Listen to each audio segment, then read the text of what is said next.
I never thought I'd be the guy telling a story like this, but here I am, Mike Harlan, just a 45-year-old ex-cop from a little spread outside Dallas, Texas. Yeah, that 50-acre patch I scraped together after years of dodging bullets and saving lives in the city.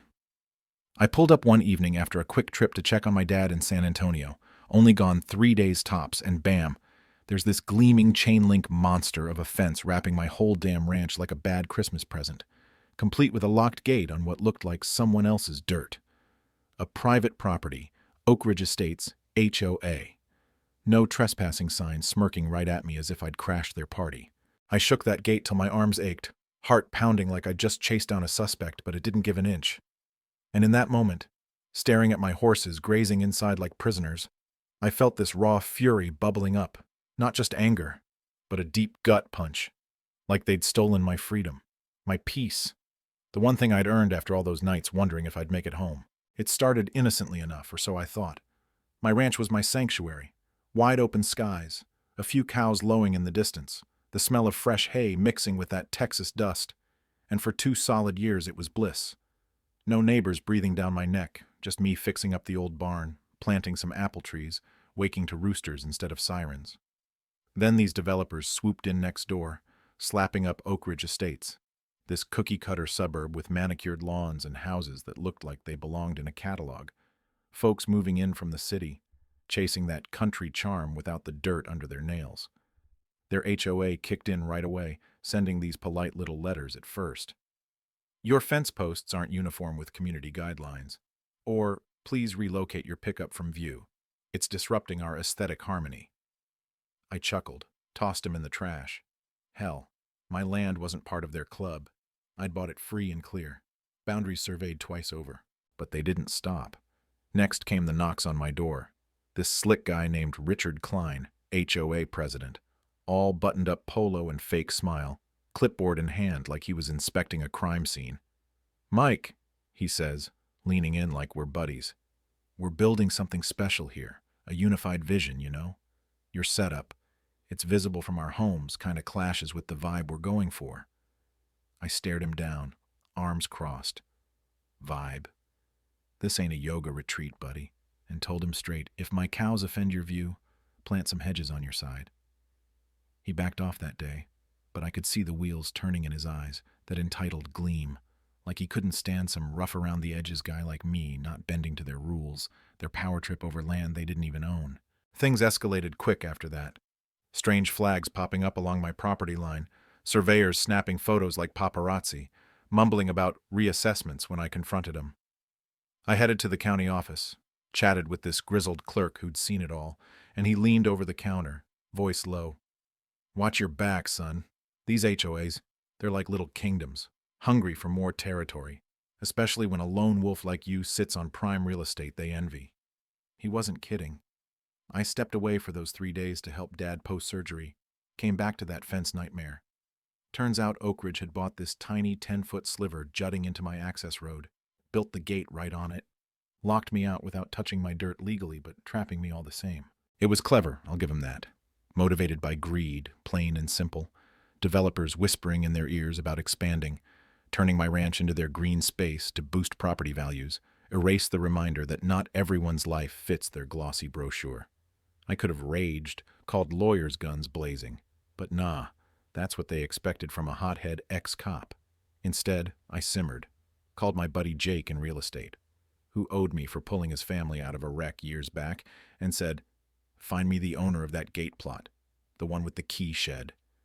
He laughed at first, thought I was pulling his leg, but 3 days later, boom. I wired the cash for the strip right behind it, the one connecting to the main road, and suddenly I held the keys, literally, snagged from that shed while they partied at their HOA picnic, clueless.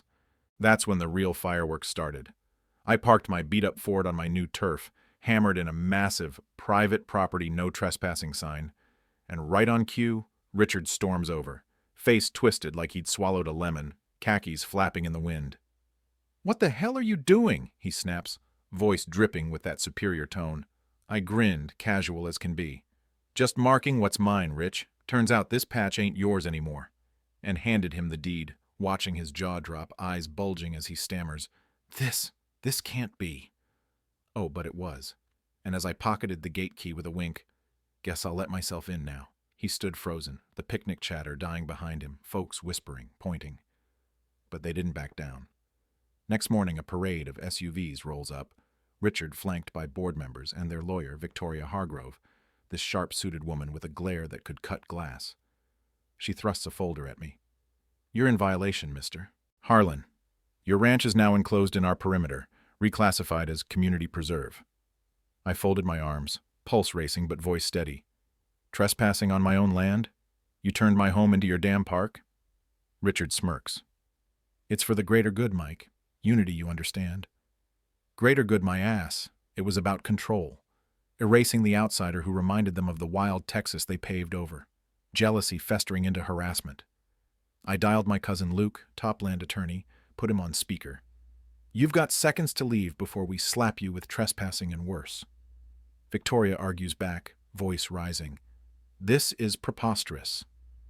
But Luke shuts her down with codes and precedents, mentioning unlawful enclosure. And they slink away, tails between legs. From there, it snowballed. They dug secret trenches for a new entrance under cover of night. Armed goons shooting down my drone with a warning shot that had me diving behind hay bales, heart thumping like in my cop days. Then they paved a road straight through my access without permits, Victoria watching from afar with that smug clipboard grin.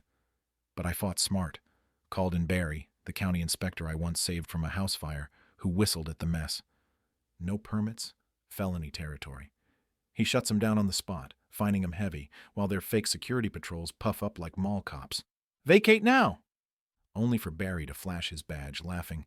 "You just threatened a county official on private land you stole." That night, intruders sprayed my barn with accelerant caught on cam, arson attempt to frame me careless, force me out via insurance woes. But Sheriff Ellis, old precinct pal, reviewed the footage, cursing, "They're playing dirty 'cause you're winning." I nailed prints to the fence. Try again, I don't miss.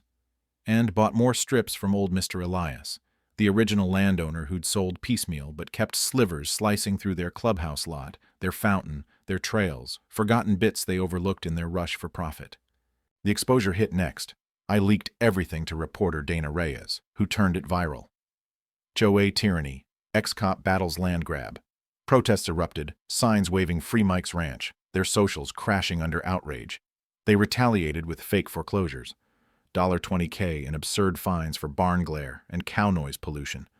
Power lines cut, leaving me in the dark, vulnerable. But I adapted, generator humming, plotting.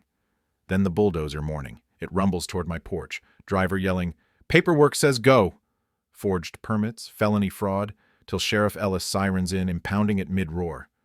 Desperation peaked. I evicted their HQ on my newly bought land under it, nailing the notice with a hammer clang that echoed, "Trespassing, cease operations." Richard bursting out, sweat-soaked, "This won't stand."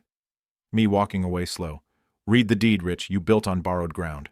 Court day dawned tense, me and Luke versus their army of suits.